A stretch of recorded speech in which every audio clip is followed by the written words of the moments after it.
वटपौर्णिमेच्या दिवशी लहानपणी आपण आंबे घेऊन पडायचो, पण वटपौर्णिमा का साजरी करतात हे तुम्हाला माहिती आहे का? याचे 3 मुख्य कारण आहे. चला सांगतो. पौराणिक कथेनुसार सावित्री अत्यंत हुशार आणि पतिव्रता स्त्री होती. तिने सत्यवानाशी विवाह केला, ज्याचे आयुष्य केवळ फक्त 1 वर्ष उरले होते.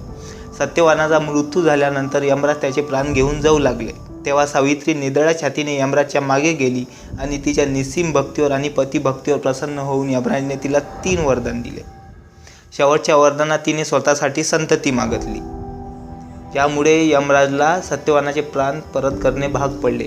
यमराजने सत्यवानाचे प्राण याच वडाच्या झाडाखाली परत केले होते, म्हणून या दिवसाला खूप महत्त्व दिले जाते. आणि दुसरं कारण म्हणजे वडाच्या झाडाला अत्यंत पवित्र मानले जाते.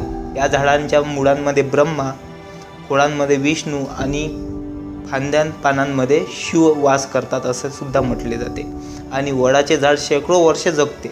या झाडाच्या पारंब्या खोलवर जाऊन त्याचा विस्तार वाढवतात. त्याचप्रमाणे पती पत्नीच्या नात्यात प्रेम आणि आयुष्याची वृद्धी व्हावी म्हणून या वृक्षाची पूजा केली जाते. वटपौर्णिमाचे हे महत्त्व.